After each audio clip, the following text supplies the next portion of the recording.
40 films కంటే పైగా తమిళ్లో చేసినటువంటి ఐశ్వర్య రాజేష్ గారిని కూడా మీరు ఆడిషన్ చేసి ఈ సినిమాకి సెలెక్ట్ చేశారు అని విన్నాము. అంటే you were so particular about the character, లేదా ఆవిడ చేయగలరా చేయలేరా అన్నట్ట మీకు డౌట్ ఉందా? అంటే ఆడిషన్ అని కాదు కానీ లుక్ టెస్ట్ చేసాం. లుక్ టెస్ట్ చేసినప్పుడు నా భయం ఏంటంటే ఐశ్వర్య రాజేష్ తెలుగు అమ్మాయి, అద్భుతమైన పెర్ఫార్మర్. సో ఒకసారి యాక్సెంట్ ఎలా పలుకుతుందో తెలుసుకుంటే, తన బాడీ లాంగ్వేజ్ నేను అడాప్ట్ చేసుకుంటే, నేను రాసేటప్పుడు నాకు ఇంకా ఈజీ అవుతుంది. సో నేను ఇప్పుడు వీటీ గణేష్ ఉన్నారంటే నేను ఆయన బాడీ లాంగ్వేజ్ నాకు అర్థమైపోయింది. ఎవడరా మీరు, అది వచ్చేస్తుంది, నేను చెప్పగలను, మాడ్యులేట్ చేయగలను. సో అలా ఒక్కొక్క హీరో, ఇప్పుడు నరేష్ గారు ఉన్నారు, రాజేంద్ర ప్రసాద్ ఉన్నారు, ఒకసారి వాళ్ళతో నేను పట్టుకున్నానంటే నేను వాళ్ళది ఈజీ అవుద్ది నాకు రాయటానికి.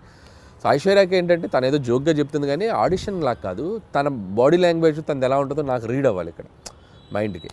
సో అందుకని ఒక 2-3 డైలాగులు ఎలా చెప్తుంది, సారీ బా, మీరు ట్రైలర్లో చూస్తారు కదా, లవ్ యూ బా, ఆ భావాన్ని ఎలా పలుకుతుంది, యాక్సెంట్ చెప్పగలుగుతుందా లేదా అనేది చూసుకున్నాం. సో బేసికల్గా మీరు మనుషుల్ని స్టడీ చేసేస్తారు, బాడీ లాంగ్వేజ్ని అర్థం చేసేసుకుంటారు. You have that skill, easy అవుతుంది. ఇప్పుడు ఉపేంద్ర లమ్హాన్ ఆయన ఉన్నారు, ఆయన యానిమల్లో చేశారు. యానిమల్లో చేసినప్పుడు నాకు విపరీతంగా నచ్చిన క్యారెక్టర్. నేను సందీప్ రెడ్డి వంగతో కూడా దాదాపు చాలాసేపు మాట్లాడి ఆయన నంబర్ తీసుకొచ్చాను నేను. యానిమల్ ఇంటర్వెల్లో వస్తాడు, బొమ్మలు అమ్ముకునేవని అనుకుంటున్నారా అనేది విచిత్రమైన టైమింగ్ ఉంటుంది.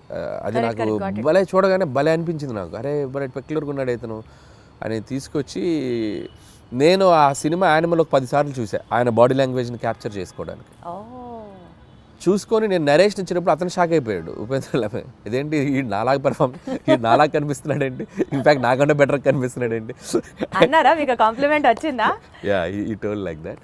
సో నేను ఆ బాడీ లాంగ్వేజ్ని ఓన్ చేసుకోవడం వల్ల, ఆ మిమిక్రీ చేయడం ఒక ఇది ఉంది కాబట్టి నాకు ఈజీ అవుతుంది క్యారెక్టర్స్తో రాయటానికైనా పెర్ఫామ్ చేయించడానికైనా. అప్పుడు నాది వాళ్ళ మీద రుద్దటం కంటే వాళ్ళ దాన్ని బెటర్గా అడాప్ట్ చేసుకుని దాన్ని బెటర్ చేయడం ఉన్నప్పుడు ఎప్పుడు ప్లస్ అవుతుంది. ఏమన్నా స్కెచ్ ఏమన్నా sketch. Meenakshi is such a beautiful heroine. ఇప్పటి వరకు తను చేసిన ఫిల్మ్స్లో తన క్యారెక్టర్కి తగ్గ స్కోప్ రాలేదు అని ఒక చిన్న పాయింట్ ఉండింది. ఈ సినిమాలో how you going to show it to her? So Meenakshi బేసికల్గా వెరీ డెడికేటింగ్గా చేసే అమ్మాయి. అండ్ ఇద్దరు అమ్మాయిలు వెరీ గ్రౌండెడ్. నేను చేసిన అన్ని సినిమాల్లో ద బెస్ట్ యాక్టర్స్ వీళ్ళిద్దరు, I can say proudly. So very down to earth and very friendly, చాలా పెద్ద open statement, very friendly. And like A time చెప్పినా, ఏ సినిమాకి అంతసేపు ఉన్నారన్న, నైట్ ఎక్స్టెండ్స్ అయినా, నో కంప్లైంట్స్ అట్ ఆల్. గుడ్డులా కష్టపడతారు సినిమా కోసం ఎంత దూరమైనా కష్టపడేటువంటి మెంటాలిటీ ఉన్న అమ్మాయిలు ఇద్దరు. అండ్ వెరీ జెన్యూన్ సోల్స్ అనమాట. సో అందుకని వాళ్ళకి, అందుకే ఇఫ్ మీరు అన్నట్టు మీనాక్షికి లక్కీ భాస్కర్ తనకి మంచి పాత్ర పడింది, బాగా చేసింది. అండ్ ఈ సినిమాలో కూడా తనకేంటంటే ఐశ్వర్య రాజేష్తో వచ్చేసి ఒక కంప్లీట్ ఇన్నోసెన్స్, ఒక చదువు రాని ఒక పల్లెటూరు గబ్బలై ఒక వెంకటేష్ గారి వైఫ్గా ఉండి భర్తని విపరీతంగా ప్రేమించి పక్కన ఆడగాలి సోకితే చాలు ఫ్రస్ట్రేట్ అయ్యి పొసెసివ్గా ఫీల్ అయ్యే అమ్మాయి లైఫ్లో. అమ్మో, భర్తకి ఒక ఎక్స్ గర్ల్ ఫ్రెండ్ ఉండటం అనేది ఒక షాకింగ్. ఆ అమ్మాయి ఎలా డీల్ చేస్తుంది అనేది ఆ అమ్మాయి క్యారెక్టర్. మీనాక్షిది వచ్చేసరికి దానికి బౌన్స్ అవ్వాలి, ఆ అమ్మాయి క్యారెక్టర్కి బౌన్స్ అవ్వాలి. సో మీనాక్షిది కూడా చాలా మంచి రోల్.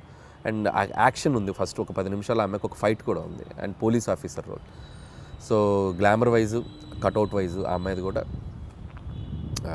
సినిమాకి హెల్ప్ అవుతుంది ఇద్దరు. Got it. సో నిజ జీవితంలో ఉన్న సంఘటనలు తీసుకొని మీరు సినిమాల్లో, అంటే the most delicate and sensitive element is what you pick up for your films అనుకుంటే, నిజంగా చెప్పండి అనిల్ గారు, మీ లైఫ్లో వైఫ్ సెగ్మెంట్ కంటే ముందు గర్ల్ ఫ్రెండ్ సెగ్మెంట్ ఉందా? ఇవి చెప్తే కాపురాలు కూలిపోతాయి, చెప్పలేము. మీది కూడా లవ్ మ్యారేజ్ అనే విన్నాం. అంటే ప్రతి వాళ్ళకి ఎక్కడో ఒక చోట ఒక లవ్ స్టోరీ ఉంటుంది. అది 10th క్లాస్ నుంచి ఇంటర్లో ఉండొచ్చు, ఇంటర్ టు ఇంజనీరింగ్ ఉండొచ్చు, ఇంజనీరింగ్లో ఉండొచ్చు, లేకపోతే అది నేను అవి చెప్తే నా లైఫ్ బయోపిక్ నేను తీసుకోవాలి. మీకు తెలుసో తెలీదో మీరు బ్లష్ అవుతున్నారు. లేదు, నేను చెప్పలేను. సో మా వైఫ్కి తెలుసు నాకేముందో, కాబట్టి నేను పబ్లిక్గా చెప్పలేను. అండ్ ప్రతి ఒక్కరికి ఉంటుంది. అందుకే నేను తీసుకున్న ఎలిమెంట్ F2 కానీ, అండ్ F2 కూడా ఇట్స్ లైక్ వైఫ్ హస్బెండ్ మధ్య ఉండే క్యూట్ రిలేషన్షిప్లో ఉండే చిన్న చిన్న fun things, problematic things discuss చేయడం వల్ల that become a very very big hit. ఇప్పుడు కూడా ఏంటంటే ప్రతి మనిషి, ప్రతి ఒక మగాళ్ళ లైఫ్ అవ్వచ్చు, అమ్మాయిలకు కానీ ఎక్కడో చోట ఒక పాస్ట్ ఉంటుంది. సో ఆ పాస్ట్ని మనం బ్యూటిఫుల్గా డ్రైవ్ చేస్తే ఎలా ఉంటుంది, సో దానివల్ల ఉండే ప్రాబ్లమ్స్ని ఎలా మనం చెప్తే ఎలా ఉంటుంది అంటే అనేది. మీ నిజ జీవితాన్ని రెప్లికేట్ లేదు, చేశారా నా నిజ అన్నది జీవితం what I కాదు, wanted. ఇది అందరికీ మంది కనెక్ట్ అయ్యే ఎలిమెంట్. సో నాది ఉండేది తక్కువ ఉండొచ్చు, ఇంకోటికి ఎక్కువ ఉండొచ్చు, అంటే మీకంటూ ఉంది, సో ఎవరికైనా ఉంటుంది అన్న. అంటే అందరిలో మీరు ఉన్నారంటున్నా. నాకు అంత పెద్ద లవ్ స్టోరీ లేదు, అది నా వైఫ్కి తెలుసు కాబట్టి ఇబ్బంది లేదు. నాకు పెద్ద లవ్ స్టోరీ లేదు, అస్సలు లేదు. నాకు లవ్ స్టోరీ ఉంటే ఇప్పటికి నేను 10 లవ్ స్టోరీలు తీయాలి. మీరు గమనించండి, ప్రతి వాడి జీవితం వాడు తీసే సినిమాలో రిఫ్లెక్ట్ అవుద్ది. ఏ డైరెక్టర్కైనా తన పర్సనల్ లైఫ్లో జరిగిన ఇన్సిడెంట్స్ ఎక్కువగా రిఫ్లెక్ట్ అవుతాయి. నాకు మ్యారేజ్కి ఎక్కువ రిఫ్లెక్ట్ అవుతాయి, మీరు గమనించారో లేదు. Correct. నేను తీసే సినిమాలో మ్యారేజ్ ఫేజ్ ఎక్కువ ఉంటుంది, Got it. Husband wife phase ఎక్కువ ఉంటుంది, కాబట్టి అది మెజారిటీ పార్ట్ ఉంది. నాకు లవ్ స్టోరీ ఉంటే ఇప్పటి నేను అద్భుతమైన లవ్ స్టోరీ తీయాలి నేను, మీకు అర్థమైందా? ఓకే, సో కాబట్టి accepted on what you are saying. Yeah logically చెప్తున్నాను నేను. సో నా లైఫ్లో కామెడీ ఎక్కువ ఉంటుంది, ఎంజాయ్మెంట్ కామెడీలో ఎక్కువ చూస్తా, సెటారిక్ ఫన్ చేయటం దీంట్లో ఎక్కువ చూస్తాను. కాబట్టి నేను తీసే సినిమాలు ఎక్కువగా ఫన్ బేస్డ్ ఉంటుంది. So I'm fun loving person కాబట్టి. వెంకటేష్ గారికి ఈ స్టోరీ చెప్పిన వెంటనే డిడ్ యూ యాక్సెప్ట్ ఇట్ అండి? అంటే ఈజీగా అనిపించిందా మీకు ఆయనకి చెప్పడం? లేదు, ప్రతి లైన్ వెంకటేష్ గారికి నాకు ఒక చిన్న ఈక్వేషన్, మా ఇద్దరికి ఒక ట్యూనింగ్ ఉంది. సో అనిల్ బాగా తీయగలరనే నమ్మకం వెంకటేష్ గారికి ఉంది. వెంకటేష్ గారు నన్ను బిలీవ్ చేస్తారో, ఆయనకి ఎలాగైనా ఒక పెద్ద హిట్ ఇవ్వాలనే ఒక కాన్ఫిడెన్స్ నాకు ఉంటుంది. బట్ ఈ ఆల్వేస్ లైక్ ఎంత ఫ్రెండ్లీగా ఉంటాడో అంతే గైడెన్స్ ఉంటుంది ఆయన నుంచి. సో ఎక్కడ కూడా స్క్రిప్ట్ ఎటువైపు వెళ్తున్నా కూడా అనిల్ అది చూసుకోమ్మా, ఇది చూసుకోమ్మా, ఇది చేయి, అది చేయి అని చెప్పి గైడెన్స్ బాగా చేస్తారు ఆయన. అలా అని వచ్చి నన్ను ఇన్సిస్ట్ చేయరు, ఇది పెట్టు అని ఇన్సిస్ట్ చేయరు. ఆ గైడెన్స్ ఎప్పుడు సీనియర్ యాక్టర్స్ బాలయ్యబాబు గారిని, వెంకటేష్ గారు, సో వాళ్ళ గైడెన్స్ అనేది ఇన్ని సినిమాలు చేశారు కాబట్టి వాళ్ళు చూడని స్క్రిప్ట్స్ కాదు, వాళ్ళు చూడని బ్లాక్ బస్టర్స్ కాదు. సో అవి మనం కరెక్ట్గా ట్యాప్ చేయగలిగితే సినిమాలు ఇంకా నెక్స్ట్ లెవెల్కి వెళ్తాయి. సో ఆ గైడెన్స్ ఎప్పుడు ఉంటుంది. సీనియర్ లెవెల్ ఆఫ్ హీరోస్ ప్రస్తావన వచ్చింది కాబట్టి యాక్చువల్లీ ఇప్పుడు ఉన్న ట్రెండీ డైరెక్టర్స్లో మీరు కానీ, డైరెక్టర్ బాబీ గారు కానీ, లేకపోతే గోపిచంద్ మల్లిన్ గారు కానీ, మీరందరూ ఇప్పుడు కెరియర్ పీక్లో ఉన్న డైరెక్టర్స్ అని అనుకుంటే ఒక్క తరం హీరోస్తోనే ఎందుకు చేస్తున్నారు? Not with the latest and of the heroes, because వాళ్ళందరూ పాన్ ఇండియా మూవీస్ చేస్తూ బిజీగా ఉన్నారు, సో అది మనకు ఆపర్చునిటీ ఇవ్వలేదు అని ఎప్పుడైనా రిగ్రెట్స్ లాగా అనిపించింది? ఎందుకు రిగ్రెట్? హ్యాపీగా వాళ్ళు పాన్ ఇండియా రేంజ్కి వెళ్ళి తెలుగు మార్కెట్ని పెంచి వాళ్ళు బిజీగా ఉండి ఫుల్ టాలీవుడ్ కలెక్షన్స్ మీరైనా పాన్ ఇండియా అంటే చేయొచ్చు కదండి. వాళ్ళు ఇవ్వాల్సింది కాదుగా, మేము వాళ్ళని ఎగ్జైట్ అయ్యే కంటెంట్ చెప్పాలి, వైస్ వర్సా. స్టార్స్ వచ్చి మాకు ఇచ్చేది ఏంటి ఆపర్చునిటీ? మేము వెళ్ళి వాళ్ళని ఎగ్జైట్ చేయాలి. అదే అలా పోనీ జరగాలంటే మేము వెళ్ళి ఎఫర్ట్స్ పెట్టి ఒక కథ, ఇప్పుడు స్కేల్ పెరిగింది, స్పాన్ పెరిగింది. సో అంత స్పాన్ స్కేల్ మేము వెళ్ళి కథలు రాయాలి. నేను ఆ కథ రాసి వెళ్తే అద్భుతం. ఇప్పుడు ఎన్టీఆర్ గారు నాకు బాగా తెలుసు. టు బీ హానెస్ట్, తారక్ గారితో నేను ఒక 2-3 సినిమాలు చేయాలని దగ్గర దాకా వెళ్ళి మెటీరియలైజ్ అవ్వలేదు. సో నేనంటే ఇష్టం ఆయనకు బాగా.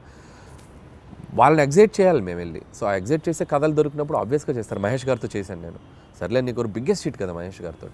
బట్ ఇప్పుడు మళ్ళీ అలాంటి కథలు చేయలేము మహేష్ గారితో. వాళ్ళు ఏంటంటే ఇప్పుడు వాళ్ళు నెక్స్ట్ లెవెల్కి వెళ్ళిపోతున్నారు. సో మార్కెట్ పెరిగినప్పుడు, సో మల్టీ లాంగ్వేజ్, అన్ని లాంగ్వేజ్లకి సరిపడా నేషన్ వైడ్ తీయాలంటే దానికి తగ్గ కంటెంట్, దానికి తగ్గ స్కేల్, దానికి తగ్గ వరల్డ్ క్రియేట్ చేయాలి. సో అనుకుంటే చేయొచ్చు. But as of now we're comfortable this అని నేను అనుకుంటున్నాను. నేను ఈ ఫేజ్లో నాకు ఇది చాలా బాగుంది. ఖచ్చితంగా ఒక 3-4 ఏళ్ళ తర్వాత, 2-3 ఏళ్ళ తర్వాత ఖచ్చితంగా ఎప్పటికప్పుడు ప్లాన్ ఉంది, చేయాలిగా. అందరు హీరోలతో చేయాలిగా, ఖచ్చితంగా చేయాలి. చేస్తాం, డెఫినెట్గా చేస్తాం. మనకు అద్భుతమైన హీరోలు ఉన్నారు మార్కెట్లో. మీకున్న కామెడీ సెన్స్ ఆఫ్ టైమింగ్కి, చిరంజీవి గారికి ఉన్న కామెడీ సెన్స్ ఆఫ్ టైమింగ్కి మీరిద్దరూ కలిసి ఒక ప్రాజెక్ట్ చేస్తే it would be in still more next level అని అనిపిస్తున్న నేపథ్యంలో అసలు దాని గురించి ఎప్పుడైనా ట్రై చేశారా, ఆలోచన చేశారా? ఒక 2-3 సార్లు అనుకున్నాము. సో బిఫోర్ సంక్రాంతికి వస్తున్నాం కూడా మెటీరియలైజ్ అయ్యేదాకా వెళ్ళి మెటీరియలైజ్ అవ్వలేదు డ్యూ టు కొన్ని ప్రాక్టికల్ ప్రాబ్లమ్స్ వల్ల. హోప్ సో కమింగ్ సూన్ అలాంటి ఒక ఎగ్జైట్మెంట్ థింగ్ జరిగే అవకాశం ఉంది. సో అది టూ ఎర్లీ టు టెల్.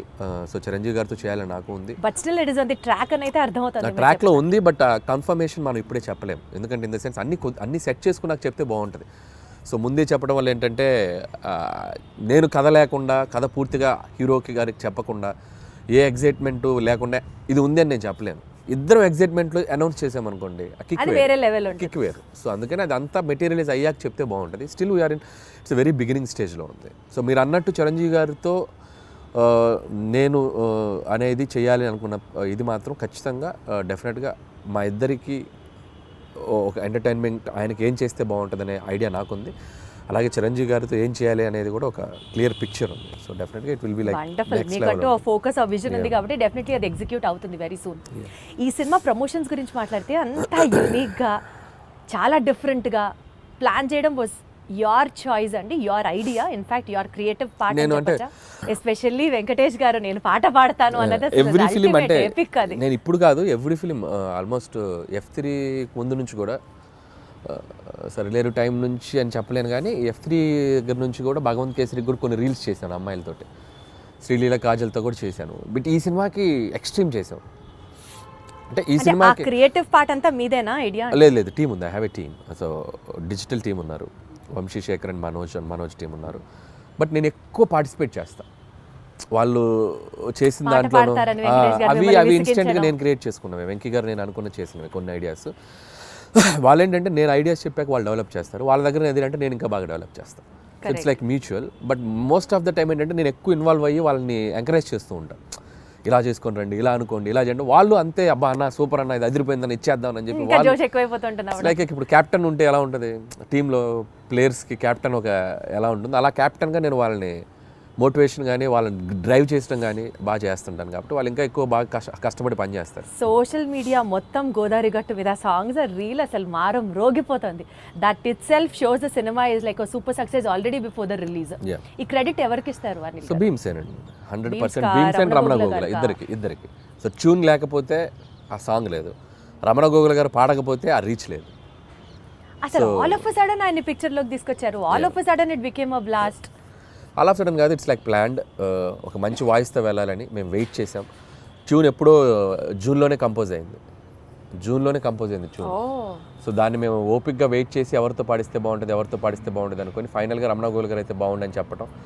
అక్కడి నుంచి బీమ్స్ రమణ గోల్ గారికి టచ్లోకి వెళ్ళి ఆయన ఒప్పుకోవడం. సో బేసిక్గా ట్యూన్ అద్భుతంగా ఉండడంతో రమణ గోల్ గారు కూడా ఈజీగా యాక్సెప్ట్ చేశారు.